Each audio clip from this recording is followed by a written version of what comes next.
Hello, welcome to flipped classroom number 11. I want you to think about whether you want to continue the flipped classroom. Be thinking about the pros and the cons, how it helps you, how it doesn't help you, and we'll have a big powwow about that this week so we can slip back to the traditional classroom if we think we need to for a while. So we'll chat about that. And today, for me, it is Friday afternoon right before dinner, so I'm going to show you this lesson, and it has 3 examples in it, some new stuff, and we'll be working on page 127, and we will be calling it not more trig IDs, but it is more trig IDs, multiple angle IDs. And if you would go back to 125 where we had more trig IDs, call it sum and difference IDs. So let's look at what we have in store today, and we will begin. All right, I already have up here one of the sum trig IDs. The sign of A plus B is sine A cosine B plus cosine B sine A. Woo! 2 hands up. Actually, I put this up. Sorry, I'm defrosting something for dinner, so I have a couple hats on at this time. Lost my timer now. There we go. Does it fit in the screen? I think it does. I made a mistake here, and I just wanted to see if you can figure out where it is. Did you eyeball it? It is sine of A plus B equals sine A cosine B plus cosine, remember the pattern, AB, AB, AB, AB, AB, AB. So this is not in the pattern. All right. Sine A cosine B cosine A sine B. I'll tell you a story. One time I had a student talking about putting something wrong up there that I knew was wrong, just to see if you could find it. I had this student who, she was pretty with it. She understood what to do and all, but sometimes she wasn't real attentive to details. It wasn't her biggest interest in life, my class, and so imagine that. So anyway, she would hand in her work, and I decided to take one. This is a kind of work that you could correct in return for more points. And I marked it wrong, and it was right, just to see if she would notice. And so I handed it back. First day goes by, she didn't say a word. So then, I can't remember if she corrected it or not. Then I comes in the next day's assignment, so I marked one wrong that was right again. And I hand it back to her. You know, I'm kind of watching her from the corner of my eyes. Nothing. So the third day, same thing. I mark one wrong that's right. I try to make it like the first one on the page, and maybe she would look at it, you know.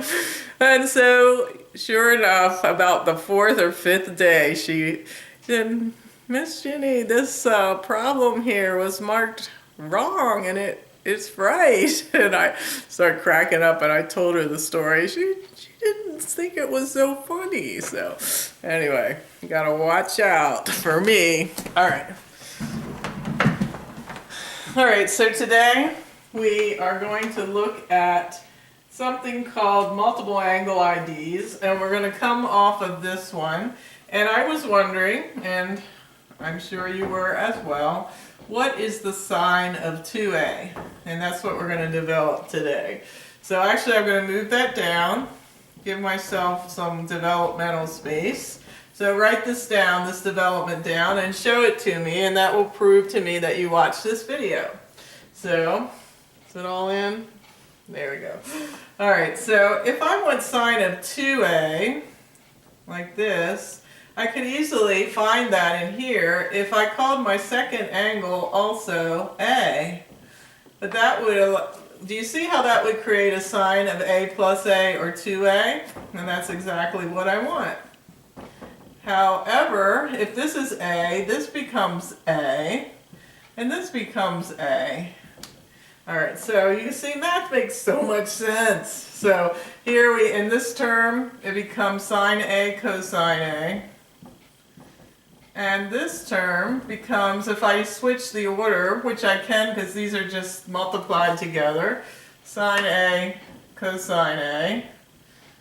You'll see that these terms are identical. They're like terms, so one of these blobs plus one of these blobs is two of these blobs. 2 sine A cosine A. And that is the trig ID. And if you would write that down in your write this in development on your page, and sine of 2A will also go on your trig ID page. It was looking pretty paltry there. It needed a new trig ID, so there it is. It probably doesn't surprise you that we're also going to do cosine of 2A. So I'll prepare for that while you're messing with your trig ID page.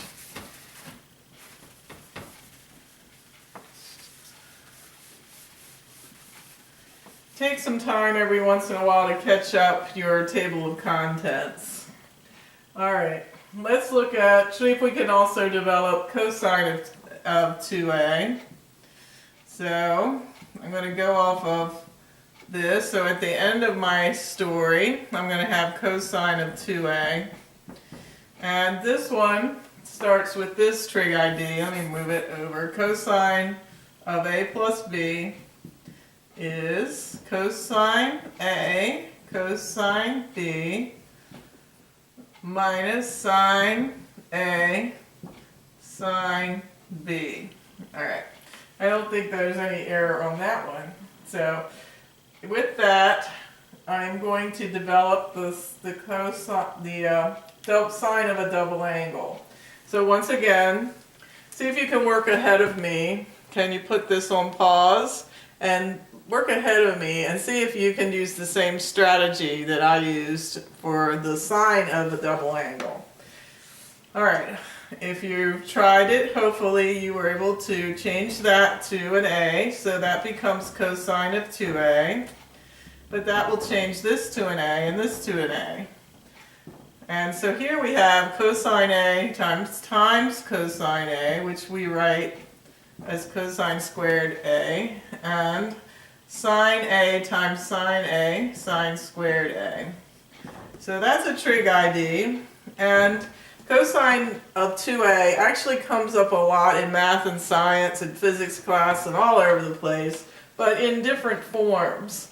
So we know that sine squared, so in our thought clouds, sine squared x plus cosine squared x equals 1. So can I not make this another form of this? So this is one for the trig ID page. And we're going to come up with another one by just substituting for we'll do this one first, substituting for sine squared. So when I get down, suppose I need a trig ID that is all in cosines. So when I get down to the sine, I'm going to replace it with a rearrangement of this one, because I can see sine squared is the same as 1 minus cosine squared.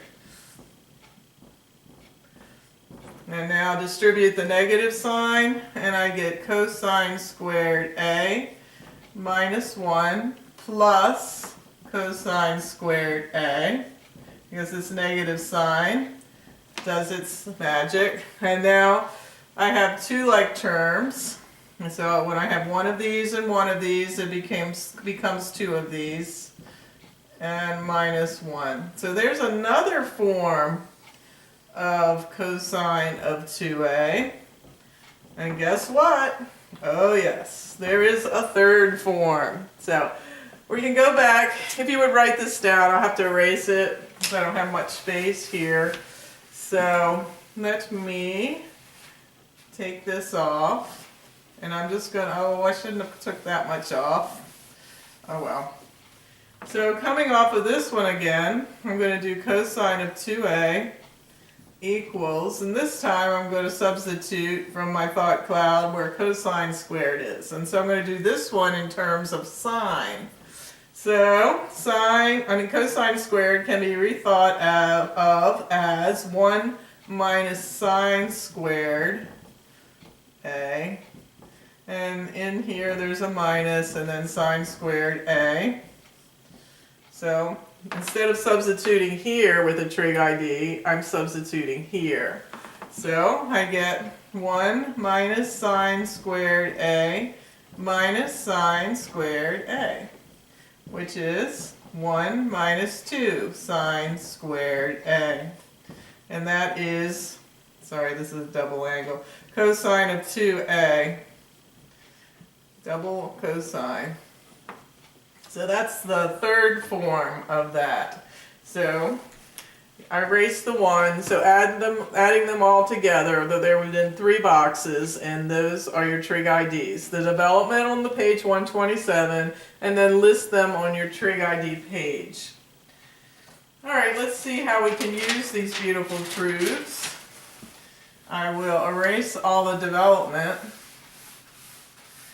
And you have the formulas in front of you. And it looks like I'm about out of time on part 1. So I'm going to show you 3 examples on how to use this, and you'll be doing these type of things in our classroom on Monday morning. You'll be finishing up what we started on Friday, and then you'll be going into this.